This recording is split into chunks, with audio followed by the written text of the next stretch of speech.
안녕하세요. 초등학교 다니는 딸 하나를 두고 있는 40대 여성입니다.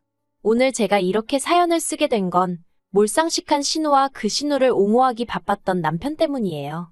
솔직히 어쨌든 제 아이의 아버지고 고모이니 저도 이렇게 남들한테 욕을 하고 싶진 않았거든요. 그런데 해도 정도가 있지. 더는 참을 수가 없었네요.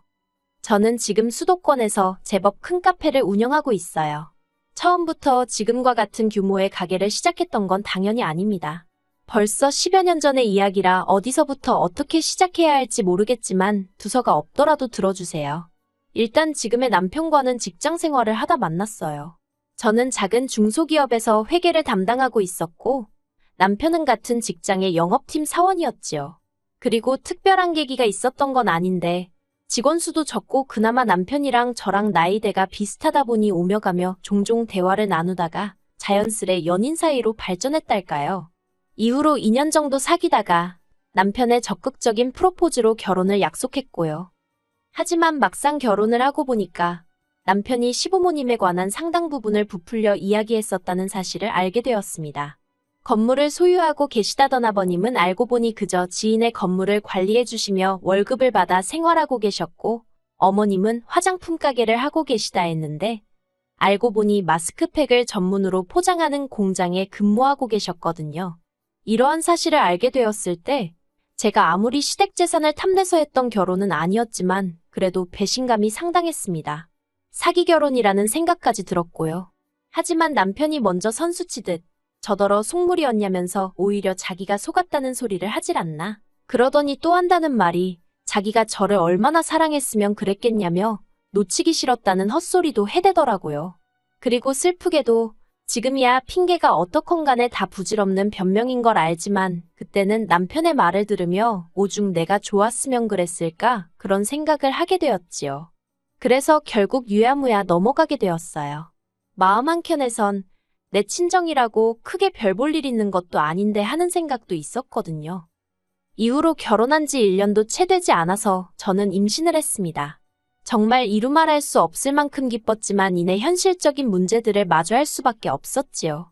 일단 결혼 당시 남편도 저도 있는 돈 없는 돈 모조리 끌어다가 간신히 방둑한 그나마도 한 칸은 거실이나 다름없는 빌라에서 살림을 시작했거든요. 그런데 그곳에서 아이까지 키우며 살아야 한다니? 한숨이 절로 나오대요.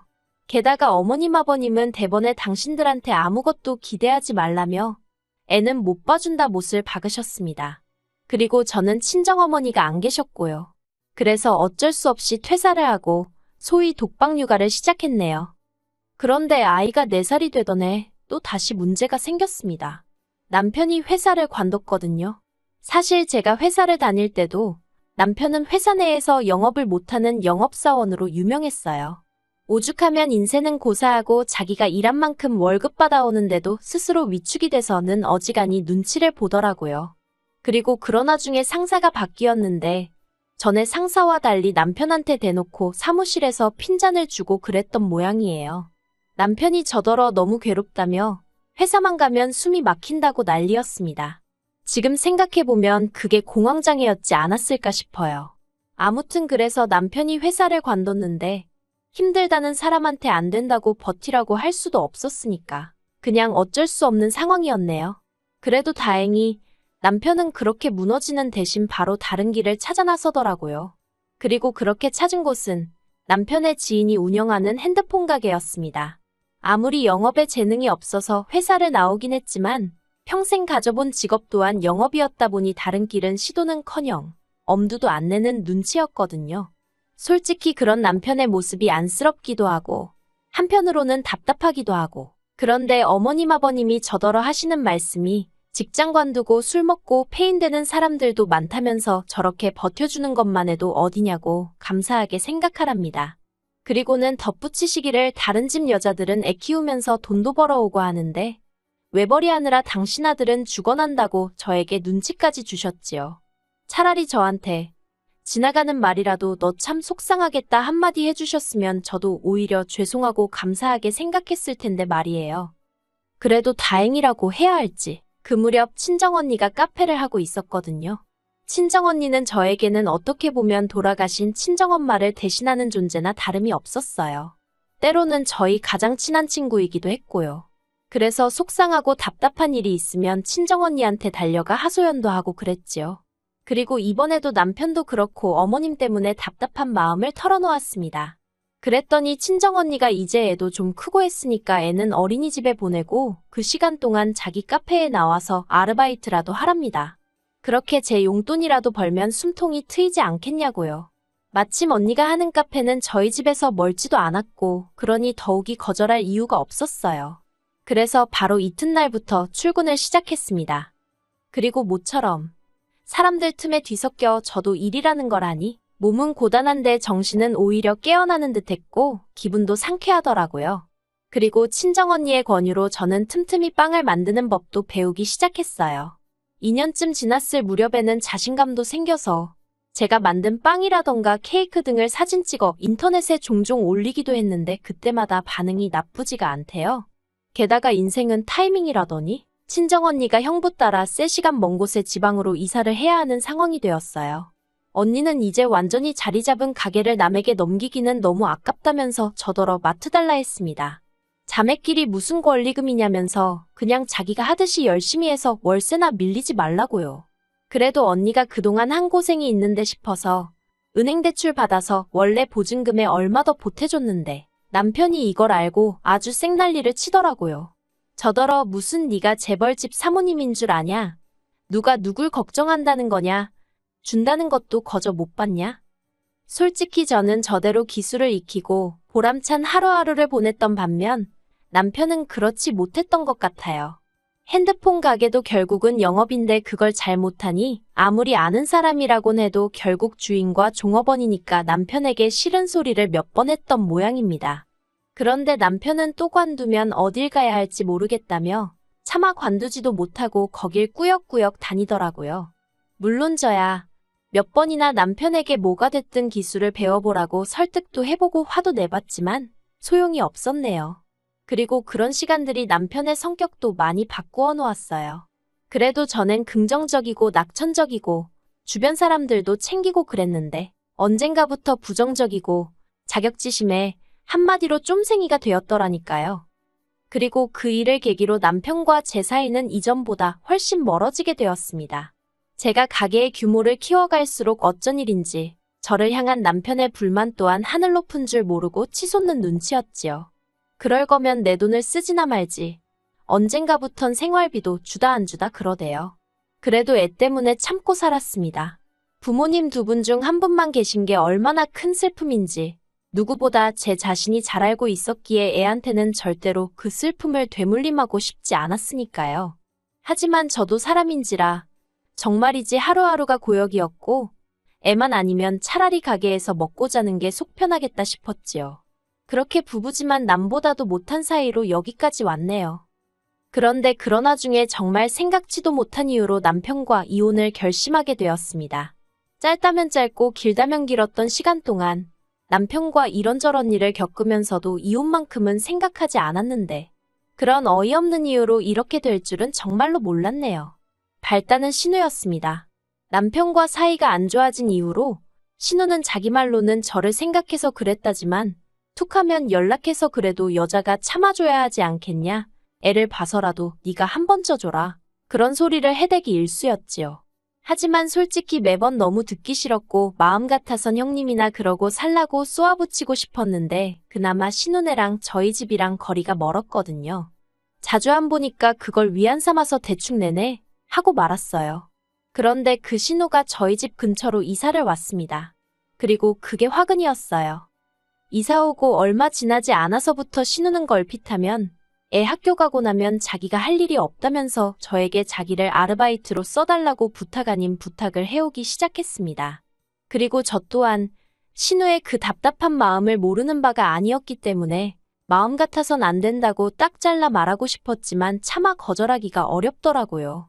그래서 하루에 4시간씩도 괜찮냐 하니까 흔쾌히 좋다 하길래 그러면 나오라 했어요. 그런데 문제는 신우가 막상 출근해서는 뭘 배우려는 의지도 없고 말 그대로 시간만 때우다 가려는 게 눈에 보였다는 거예요. 그리고 제 입장에선 어쨌든 제 사업장인데 그런 신우의 태도가 탐탁치 않았지요. 하지만 저를 더 화나게 한 건 신우가 돈통에 손을 대더라고요. 처음엔 눈치채지 못했습니다. 솔직히 말하면 제가 사장이긴 했어도 새벽부터 나가서 빵 굽고 장사하고 마감까지 하다 보니 정산을 못하는 날들이 많았거든요. 그리고 신우가 일을 시작하고 얼마 지나지 않아 돈이 1, 2만 원 비는 적이 몇 번 있었는데 그때도 그냥 내가 뭘 빼먹었나 보다 생각했지. 설마 신우고 다른 아르바이트생이고 가게 돈통에 손을 댈 거라곤 상상도 못했지요. 그런데 그 사실을 알게 된 건 아르바이트생 중 한 명이 관두면서 저에게 귀뜸을 해주더라고요. 사장님 가족이라서 자기가 말할까 말까 몇 번이나 망설였는데 그래도 알아야 할 것 같다면서 그리고는 자기 나름대로 증거라고 찾아놓은 것들을 저에게 건네주는데 정말 어이가 없었습니다. 밑장빼기라고 해야 하나 가끔 나이 많은 손님들은 카운터에서 계산 안 하시고 자리에서 계산해달라고 하시는 분들이 있거든요. 그럼 그분들건 슬쩍 자기가 챙기기도 하고 빵 2개 팔고 하나 팔았다고 하곤 남은 돈 챙기고 가랑비에 옷 젖는 줄 모른다는 말처럼 1, 2만 원이라고 안일하게 넘겼던 제가 문제였습니다. 떠나는 아르바이트생이 건네준 자료만 치더라도 신우가 가져간 돈은 100만 원 가까이 되었거든요. 도저히 그냥 넘어갈 문제가 아니라고 생각했지만 그렇다고 남편이나 어머님 아버님이 알게 하고 싶지는 않았어요. 어쨌든 신우도 자기 나름대로 체면도 있고 자존심도 있을 테니 같은 여자이자 애 키우는 엄마로서 그건 지켜주고 싶었달까요. 그리고 혹시나 말 못할 사연이라도 있는 거면 차라리 내가 도와주자라는 생각도 했습니다. 그래서 신우에게 할이야기가 있다고 출근 전에 밖에서 잠깐 만나자고 했지요. 그렇게 만난 신우에게 저는 단도직입적으로 돈통에서 왜 돈을 가져갔냐고 물었습니다. 가족 간의 일을 크게 만들고 싶은 생각도 없고 돈 내놓으라고 하지도 않을 테니 이유나 들어보자고요. 그랬는데 신우는 아주 부들부들 떨면서 자기를 뭘로 보고 그런 말을 하냐면서 당장이라도 저를 잡아먹을 듯 노려보는 게 아니겠어요? 어이가 없고 안 되겠다 싶어서 아르바이트생으로부터 받은 자료들을 신우 눈앞에 꺼내놨습니다. 그랬더니 신우가 다 모함이라면서 그 아르바이트생이 미친 X라고 욕을 하는 게 아니겠어요. 어찌나 완강히 부정을 하던지 저도 더는 추궁하지 못하고 일단 알겠다 했습니다. 그리고 저는 다른 직원들 누구에도 말하지 않고 카페 내 보안을 좀 더 강화했습니다. 물론 평소에 가게 일에 관심이 많고 성실하던 직원들은 금세 변화를 눈치챈 듯 했지만 아니나 다를까 매사 건성건성이던 신우는 아무것도 모르는 것 같더라고요. 그리고 덕분에 신우는 결국 꼬리가 잡혔습니다. 다른 아르바이트생과 교대하는 과정에서 5만 원짜리 2장을 주머니에 넣는 게 포착이 되었으니까요. 그리고 저는 이미 한 번 기회를 줬는데도 불구하고 적반하장으로 나오는 신우를 더는 봐주면 안 되겠다 싶어서 신우뿐만 아니라 어머님 아버님 그리고 남편에게까지 사실을 알렸어요. 그랬더니 당연히 집안은 난리가 났습니다. 신우는 저더러 자기 인생을 망쳐놨다는 헛소리를 해댔고 어머님 아버님의 막말도 보통이 아니었지요. 누구 하나 미안하다 하는 사람이 없었습니다. 게다가 남편이 하는 말은 가관도 아니었어요. 자기를 무시하는 것도 부족해서 자기 누나까지 깔아뭉개냐면서 저더러 네가 돈을 벌면 얼마나 번다고 유세냐고 재수 없답니다. 그리고 신우가 그러는데 어떻게 가족끼리 시급을 12,000원밖에 안 주냐면서 그래도 한 3만 원은 받아야 된다며 짜증을 냈다는 거예요. 어이가 없어서 신우가 뭘 할 줄 안다고 다른 아르바이트생들의 세배를 받아야 하냐 물었습니다. 그랬더니 자기 누나는 대학을 나왔다나요? 순간 제 귀를 의심했습니다. 제가 언제 신우더러 영어를 하라고 했나요? 중국어를 하라고 했나요? 제가 요구한 건 성실하고 착실하고 정직할 것 그거 3가지뿐이었습니다. 그런데 무슨 대학을 들먹이며 3만 원이 어쩌고 황당해서 그래서 돈통에 손댔다고 하더냐고 소리를 빽 질렀습니다. 그러니까 남편이 저더러 너가 안 챙겨주니 신우가 셀프로 챙겼나 보지 그러는데 와 남매둘이 돌아도 단단히 돌았구나 싶더라니까요. 제가 남편더러 그렇게 억지 쓰면 좋으냐고 그리고 그렇게 치사하고 더러우면 이혼하자 했습니다. 그러자 남편도 한다는 말이 기다리던 바라면서 대신 제가 일군 재산의 반을 내놓으랍니다. 결국 그게 목적이었나 그런 생각에 배신감이 들고 치가 떨리대요. 법대로 하자 했습니다. 대한민국 법이 그렇게 단순할 줄 아냐고 한번 죽기 살기로 다퉈보자고요. 그리고 당연히 생활비도 안 갖다 주고 그렇다고 무슨 전업주부 마냥 살림을 한 것도 아닌 남편한테 제가 일군 재산의 절반씩이나 갈 리가 없었지요. 오히려 결혼이 파탄나게 된 이유가 남편임이 드러나면서 오히려 상황은 남편에게 불리하게 돌아가기 시작했어요. 게다가 신우, 제가 경찰에 신고했습니다.